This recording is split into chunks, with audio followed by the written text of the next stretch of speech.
Casinos figured out something disturbing in the 1950s, and it didn't come from a mathematician. It came from a psychologist studying pigeons. He discovered that the most powerful way to hook a brain isn't a reward. It's an unpredictable one. And that single insight is now running quietly inside your investing app.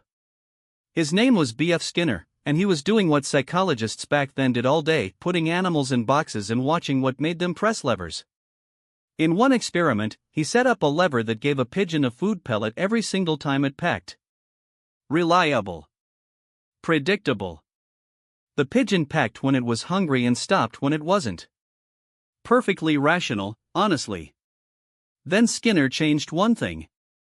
Instead of a pellet every time, the machine paid out randomly. Sometimes after 2 pecks. Sometimes after 50. Sometimes not at all. And the pigeon lost its mind. It pecked that lever obsessively, frantically, long after it should have given up. It kept going even when the machine stopped paying out entirely. Skinner had stumbled onto something he called the variable ratio reinforcement schedule. And it turns out it's not a pigeon quirk. It's a feature of almost every brain with a dopamine system, including yours. When a reward is guaranteed, your brain relaxes. When a reward is possible but uncertain, your brain floods with anticipation. The uncertainty itself becomes the drug. Now think about a slot machine. It is the most refined variable ratio machine ever built. It doesn't pay out on a schedule. It pays out unpredictably, with near misses engineered right into the reels, 2 cherries and a blank, over and over, because a near miss lights up the same brain regions as an actual win.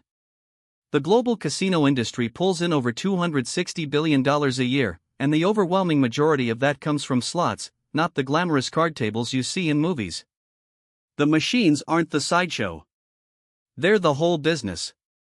But here's where this stops being a story about gambling and starts being a story about your money. Because the exact same wiring that makes a pigeon peck a dead lever is the wiring that makes you refresh your brokerage app for the 40th time today.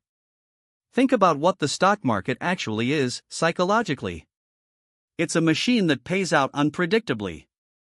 Green day, red day, big jump, sudden drop, you never know which peck delivers the pellet. So you keep checking. You keep pecking. And there's real data on what that does to your returns.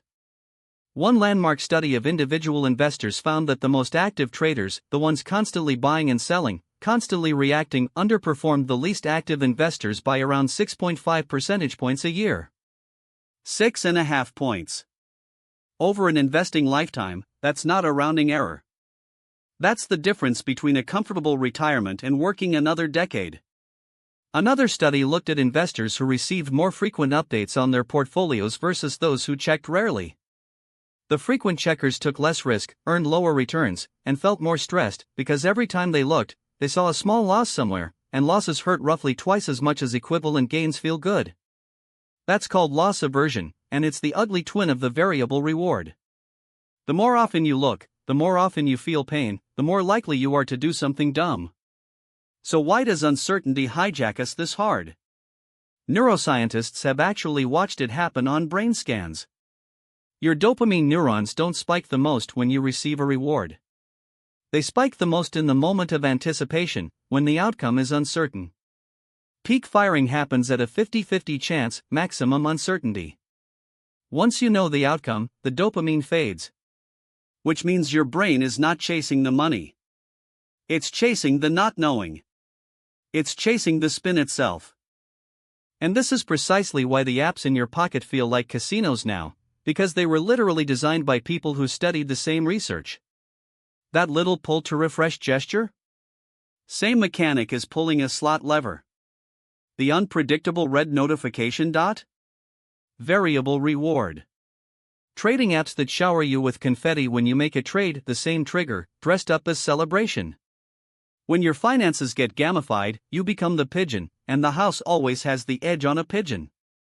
So what do you actually do about it? You can't delete your dopamine system. But you can do what the calmest, wealthiest investors quietly do: you can engineer boredom into your money on purpose. The first move is to break the loop of unpredictable checking. There's an old, half-joking piece of research suggesting that some of the best-performing brokerage accounts belong to people who had forgotten they had them, or in some cases had died. Whether or not the exact study holds up, the lesson is brutally real. The less you touch a diversified portfolio, the better it tends to do, because you're not around to make emotional trades on a red day. Neglect, in investing, is often a strategy.